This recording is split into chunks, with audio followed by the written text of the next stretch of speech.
You're listening to Heritage Radio Network.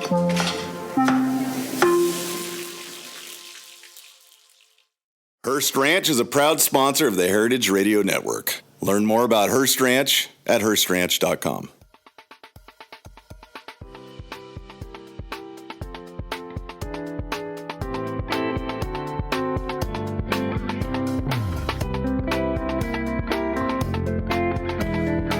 Hey everybody, welcome to Amuse News, your destination for food news and conversation. I'm RJ, your host, and I am here in Philadelphia with an amazing chef from the Philadelphia food scene who I'm going to introduce in 1 minute. But while we're talking about Philadelphia, just want to say it's not too late to join us for our fundraiser on September 29th at the Ardmore Music Hall.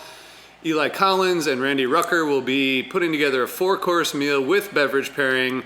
Eli Culp is going to lead a conversation about food and music, and his guests will include Aaron Magner of the Disco Biscuits and Sam from Snack Time and a couple other guests, and then Aaron's band Spaga will be playing. So it's a night of music, food, and conversation, all raising money for HRN's education programs. You can go to heritageradionetwork.org/feast to check that out.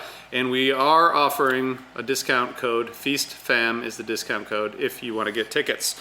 Thank you for hanging here with us. And I am here with Jesse Ito. We're at Royal Izakaya. We're sitting in here, and we happen to be sitting here on the eighth anniversary of the restaurant. Yeah, today is, what's today, 9/23/24? Yeah, so we opened in 2016 on September 23rd, 8 years ago. Can't believe it's been that long. That is crazy. So just a little background. You grew up in the Philly area, and based on the story that I know, your dad, you grew up around the restaurant industry, right? And you worked with him. Is the restaurant in Haddonfield, or it's right across the river, right? Yeah, so my dad, Masaharu Ito, and my mom, Young-hee, they owned Fuji, which was in South Jersey. They owned it for 37 years. They opened in 1979 in Cinnaminson, New Jersey, but it moved in 2007 to Haddonfield due to Cinnaminson kind of renovating the entire 130 strip. So yeah, I grew up in this business from when I was a kid.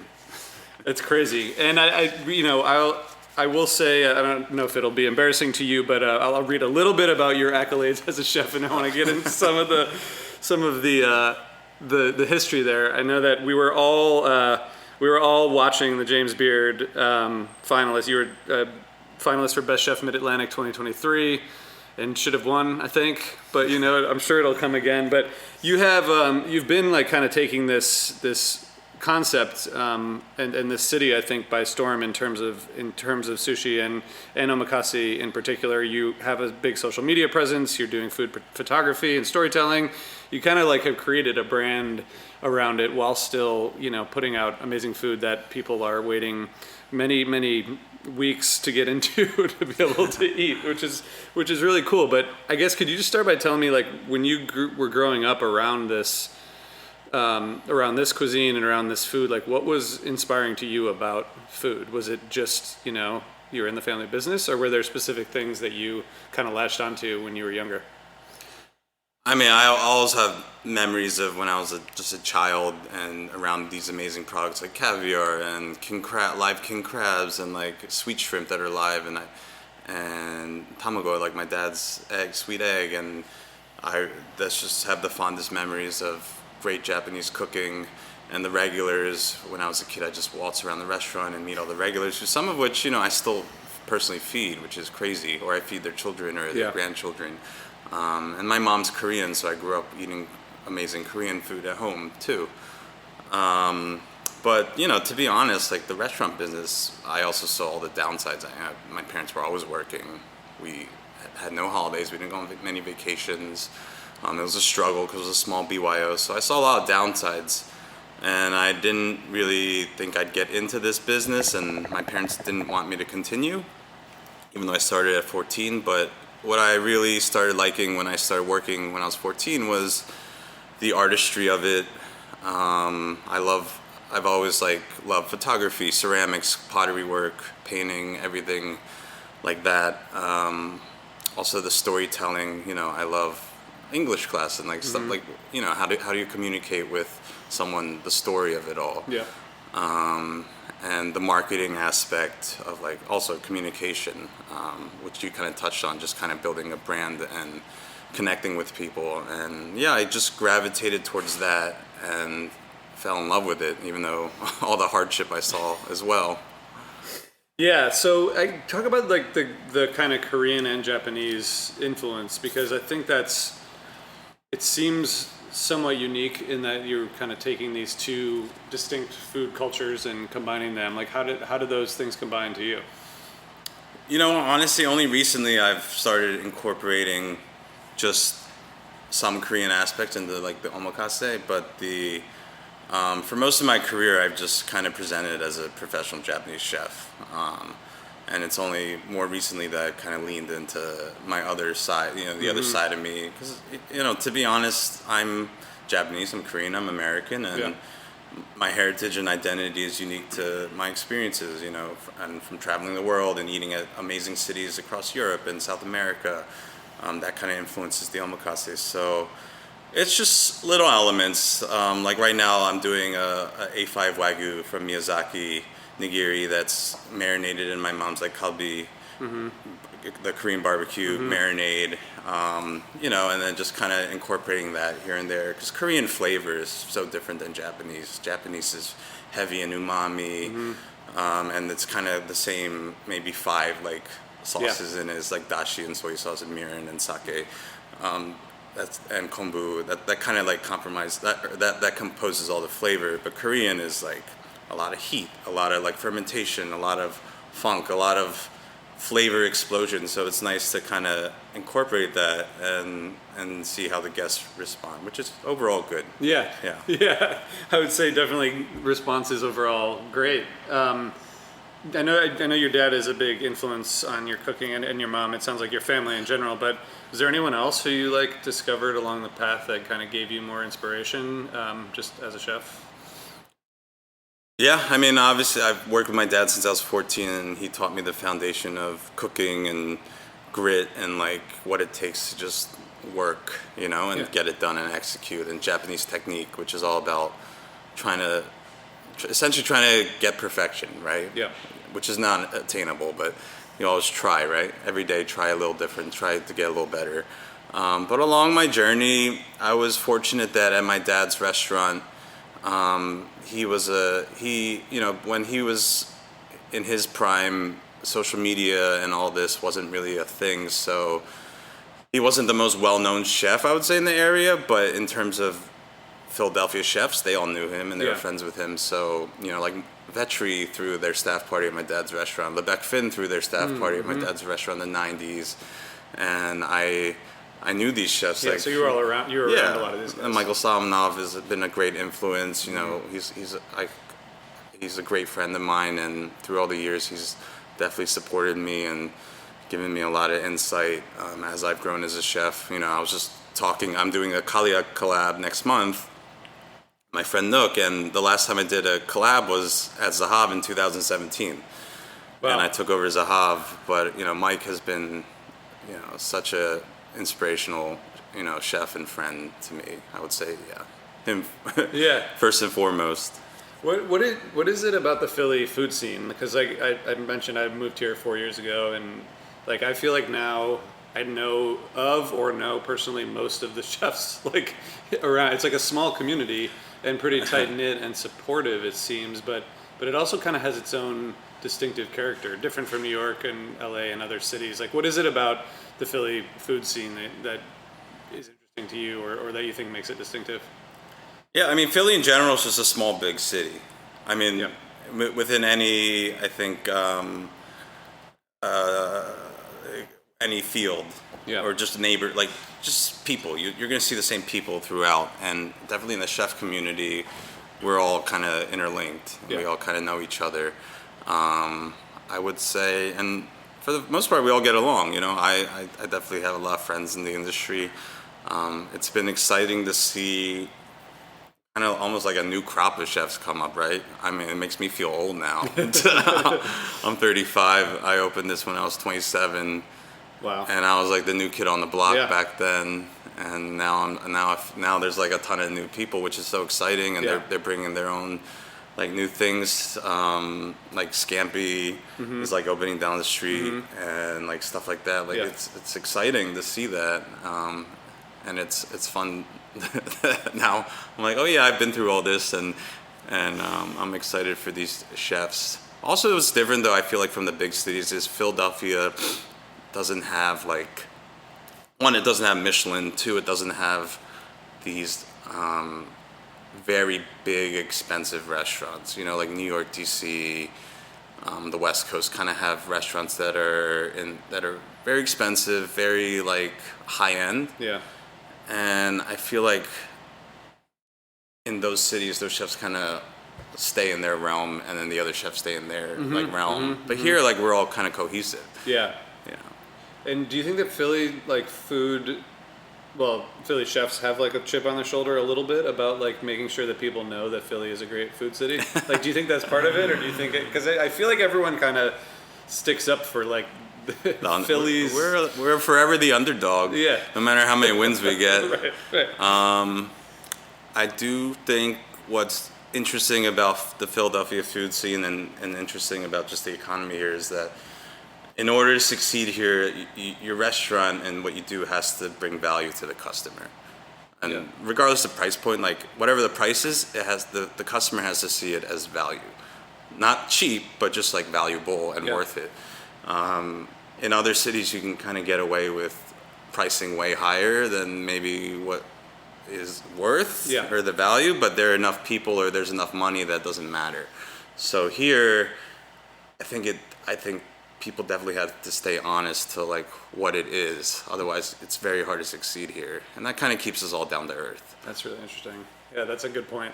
Can we just, for like some terminology and definitions here, so tell us like what is an izakaya meal and how is that interpreted here? Sure. An izakaya, it literally means to stay and drink sake. It came from sakayas, which are sake shops in Japan centuries ago that started offering little bites to patrons to stick around and drink a little more, right? So it evolved into these taverns or pubs. And an izakaya, I mean, it can mean a lot of things to people. I feel like when we opened here, this was the first izakaya in Philadelphia. Everyone kind of thought izakaya was the place in the Borgata. Yeah, so I mean, izakaya can be seen as like, some people perceive it as like Japanese tapas. But for me, it's like revolving around like it's a drinking pubby establishment. Yeah. It's fun. It's energetic. It has some comfort food elements. Yeah. Hearst Ranch is a proud sponsor of the Heritage Radio Network. The Hearst family has been raising cattle on the rich, sustainable native grasslands of California's Central Coast for over 150 years. Piedra Blanca Rancho in San Simeon is the original Hearst Ranch, founded by George Hearst in 1865. George's son was the famous publisher William Randolph Hearst. In addition to being known for building the iconic Hearst Castle, William was, like his father before him, an avid rancher. In his words, "I would rather spend a month at the ranch than any place in the world." Thanks to one of the largest land conservation easements in California history, a joint effort with the California Rangeland Trust, the American Land Conservancy, and the state of California, the working landscape at Hearst Ranch will be preserved forever. Learn more about Hearst Ranch at HearstRanch.com. But it feels like izakaya and omakase are like two separate things, but are they often brought together, or are you doing that in a way that's different? Because it feels like that's not common.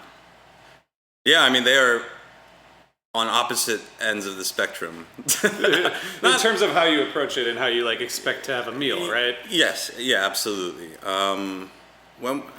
This project, like this is 8 years today. I've been reflecting on it a lot the past couple days, just kind of like sitting back and like thinking about what we've accomplished here. And I do have to say, my partners and I, like, and everyone who's worked here, who's contributed to it, and the current team, like, this is a crazy concept, and it was always crazy to begin with. Like, the menu here, the izakaya menu is huge, and it takes an army, like a small village of like talented cooks and chefs to just prep that part of it.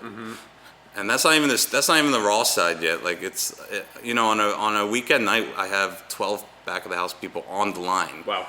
Between the sushi bar and the kitchen. Yeah. And this is only like a 70-seat place. Right. And it's just like we have a giant food menu to stay true to what we believe izakaya is. Like it's a big menu. Yeah. But we make everything in house, and we have like classics and contemporary dishes. So the first person who gets here at 5:30 a.m. to start prepping. Wow. The food every day. And then the beverage program on the other side, like when we open, we're gonna get the most sake, we're gonna get the best sake. Like we have the variety of sake we have is, I would say, the best in the city. We have bottles that range from, we have a $1,700 bottle and a $10,000 bottle on the menu. Yeah. And we have all the other ones that, on the other side of the spectrum, and great beers, great liquor program, great beverage great cocktail program. To do all this stuff, I just remember going back how crazy it was to just do it. And then on top of that, we added the omakase, right? A whole nother layer, a tasting menu. Right. Well, so I mentioned earlier, I've only eaten at the bar here, and I feel like it's partially because you come in and when there are seats available, it does feel like you're hanging out in a bar, in the best way. It's like it doesn't feel stuffy or like you're being hurried along or you're being like pushed to a table. It's just like people hanging out, but also eating at the bar while you're drinking sake or a good beer is totally like acceptable. Yeah, right? It's not like you're just waiting around for your table. Like you've created this atmosphere where it encourages that pub kind of style. Yeah, my mission, like the mission statement that I wrote, I'm not gonna read the whole thing, but like it was essentially that the izakaya portion, we wanted to create a neighborhood bar that made Japanese food approachable. Yep. And most Japanese restaurants, like when you walk in, they feel a very certain type of way. And when you walk in here, it doesn't even look Japanese. It looks like an old world Philly bar that has a couple Japanese like elements, like design elements, and it feels comfortable. And we have regulars who come to the izakaya bar like multiple times a week. Yep. And it's a lot of neighborhood people, and and it's great. But also, I didn't really answer the question you asked before. It was all crazy to begin with because there were two things we wanted to do. My business partners are in the bar business. They own Kaiber, they own Royal Tavern, the cantinas, and they wanted to bring the Japanese side of all the bars in izakaya. Yeah. For years, it was a passion project of theirs, and they were regulars at my dad's restaurant. So that's why they finally stepped up and like asked, hey, like, do you want to like open this with us? But I wanted to do sushi element. And sushi's not really izakaya traditionally. And as a chef, I wanted to continue my like growth as a sushi chef with omakase. So we put both elements into one, and they really play off of each other. They really do, because any fish I don't use for the omakase, we're gonna use out here. Like I have zero waste, and I love that the noise from the bar, the music and the crowd noise kind of comes into the omakase. And it actually relaxes everyone, because you go to some omakases that I've been to that I love, like in New York and around the country and world, and they are like quiet. No music, no one's talking. Yeah. And I get it and I love it, but it's not like you wouldn't want to go to that a lot. Yeah. It's very intense. It's like a meditative space for everyone. It's like watching a show. Yeah. Yeah. Right. It's like going to a show where you can't talk and you can only go to the bathroom when they let you and stuff like that. Yeah. But at the same time, if you want the experience, like that's what it is. And I totally get it and I appreciate that. And maybe someday in my career I'll do that. But, I love what we have here, and I love that the sushi bar, all the people who sit there like end up talking to each other. Yeah. And it's just it's a great experience, I think.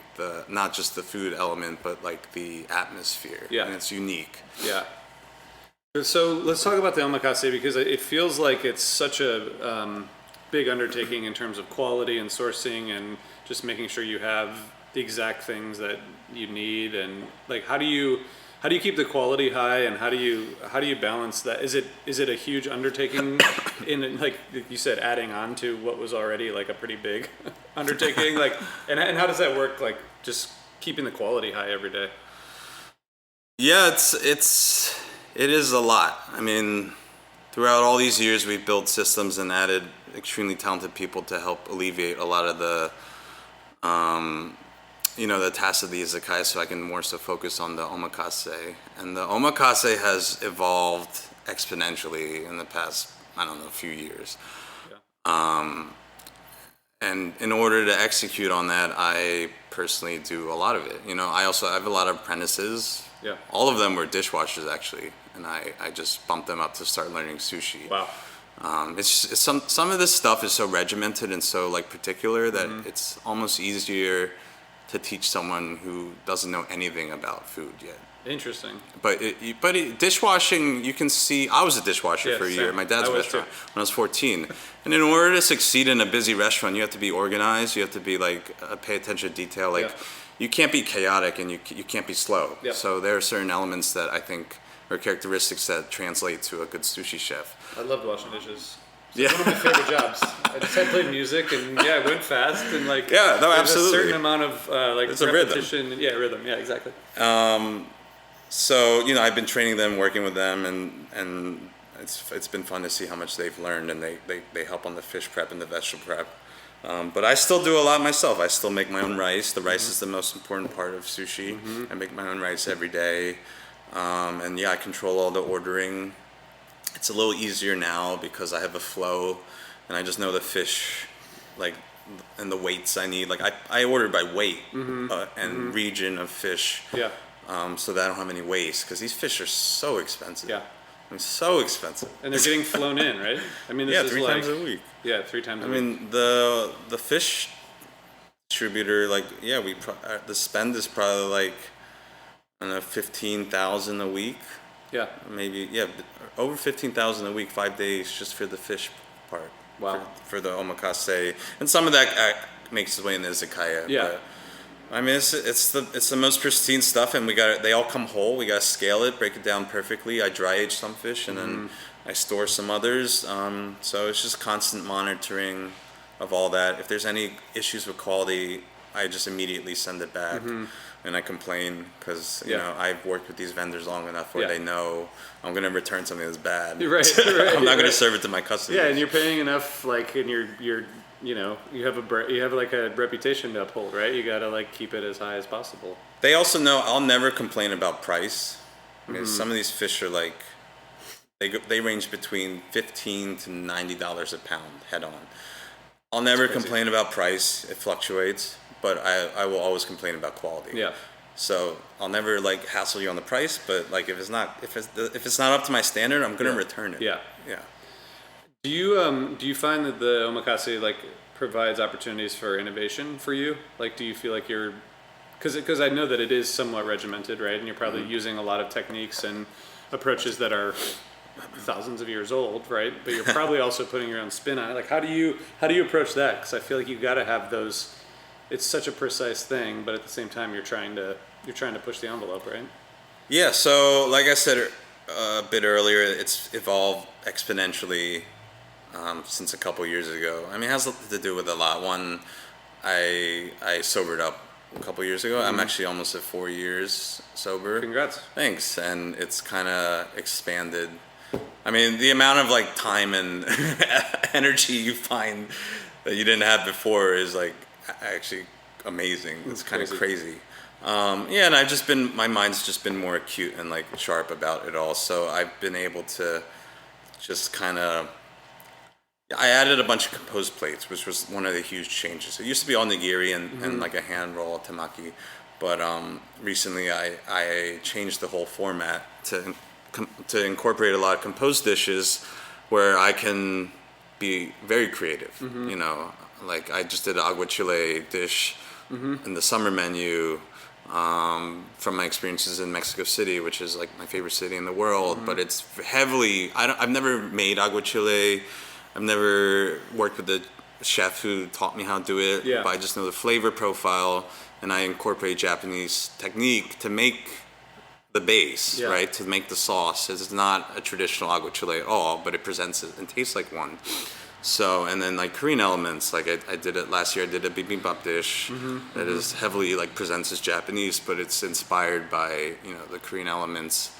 or my Korean culture.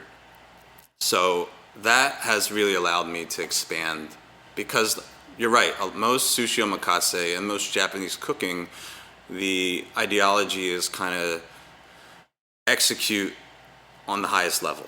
Yeah. But you go to most like sushiyas across the country or in like Japan, the menus are very similar, the dishes, and the philosophy is just to perfect it. Yep. Always try to perfect it.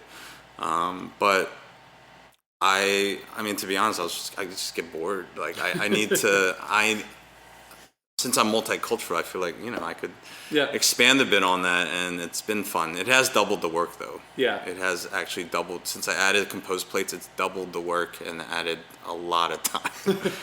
Yeah. But it's clearly working, because as we were talking about earlier, this is like one of the hardest tables or seats to get in Philly. So, the demand is there. Yeah, the demand's there. I have a lot of regulars, which I'm fortunate about, and they honestly keep it like they're a good litmus on the quality of it. Because these people eat around the world. They eat all over the city, the best places, and if they want to keep coming back, that means they keep enjoying it. Yeah. And I know the second that they stop coming, that there's an issue. Yeah. So I feel a lot of pressure that I always have to exceed expectations. I always have to make it better. Yeah. And I that is what I obsess about Yeah. all the time. Yeah. Well, we're sitting here on a day off, technically. I mean, I guess because the restaurant's closed, but do you get days off? And if you do, like, what do you do outside of here if you have a day or more? Yesterday was a day off. Okay. That was nice. I don't have many days off since we're opening a new izakaya in Rittenhouse next year. So that, like, I have a meeting after this about that. But, yesterday I went to the gym with my girlfriend. I hung out with my girlfriend. I don't get to see her often because I work so much. Yeah. We went to Making Time, which was like a music festival. We saw a movie. We went to a Resi event at Amaret and hung out actually with a lot of my industry friends. Yeah. It was great to see them. I mean, my days off are really busy. Yeah, yeah. That's just my life. It's like... Yeah, there's no real days off. Yeah, but even a day off, I have so much I have to do, so much I have to catch up on, so Yeah. many people I would love to like grab coffee with, and obviously see my loved ones. So Yeah. that's a day off. What do you do? I want to talk about music quickly. Like, how do you approach music in the restaurant? Yeah, so music, we have several playlists that we use. It's kind of funk or indie rock or old school hip hop. I mean, it's music that I grew up like listening to. A lot of it predates me, but like... You just feel like, see what the vibe is that day, sort of thing.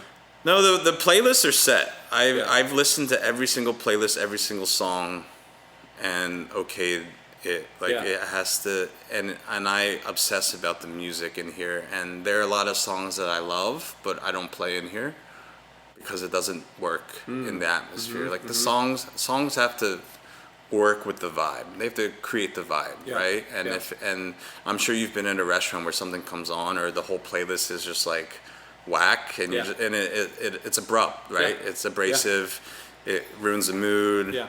It slows people down from eating, or it's just like annoying. Yeah. And you don't want to play too many. You don't want to play music that's on the radio. That's the worst. Yeah, that's the That's worst. that's awesome. Yeah, I pay close attention to music in restaurants, and I do think when you are at a restaurant and the music works with the vibe, it's clearly intentional.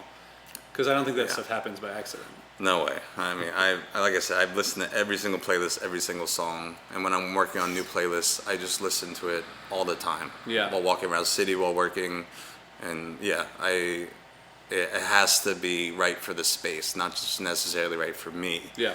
And that's the hardest part about, I feel like, music and playlists is like you have to separate yourself from just what you like, and it has to be right for the space. And what about the kitchen, in terms of music? The kitchen, they play their own music as long as it doesn't as long as you can't hear it in the dining room. Yeah. But and the sushi bar, obviously, it's just no. Yeah. But the kitchen plays a little music. It's whatever they're feeling. Yeah. Yeah. Yeah, not a specific playlist. It's not like one of those kitchens where you have a... Nope. I let Justin, the chef in the kitchen, Yeah. or actually anyone can just kind of pick their mood. They can play whatever they want. Yep. As long as it doesn't interfere with the ambiance out here. But yeah, they're free to do whatever they want. Yeah. So I mentioned you were a 2023 finalist for the Best Chef Mid-Atlantic. You've had a ton of recognition, and I feel like you're kind of riding a wave of this place and the popularity, but you're also opening a new restaurant. Like, what are your plans? What are your hopes, dreams? What do you, like if we're sitting here again in 5 years, what do you hope, you do between now and then? I hope the new place has, the same talent and team and like soul that this place has, and that's what we're working on right now, is like giving it the soul. Yeah. Because this, I love this place. This is my life. This is my passion. Everything about this place. Yeah. Every detail. Me and my partners have obsessed over every system and detail, like design element, music, menu, everything. Yeah. Like I photographed this menu. It's just like it's a Kai menu, like stuff like that. Like it's just like it's so special to us. Yeah. So the new space is also special to us, and I told we've had so much opportunity to expand over these 8 years. We've been asked to open in multiple cities across the country or do management deals, and I've always said no, because to me, I'm only interested in building institutions, like something that's long standing. Yeah. Like Royal Izakaya, I hope in 20 years will still be the same energy and have great people here, and I still want to be doing omakase. Yeah. I'll be 55 at that time. I'll be fine. I'll still be doing it. Yeah. And the new spot too, I want it to be an institution. Yeah. And what we're putting into it hopefully will, create that. I'm not interested in like owning an empire. I just want places that are special and long-standing. Yeah. That's awesome, man. Well, thank you for taking time, and happy 8th anniversary today. No, thanks for coming through. It's been fun. It's fun to talk to you, and everyone else, we'll be back soon. Thank you so much.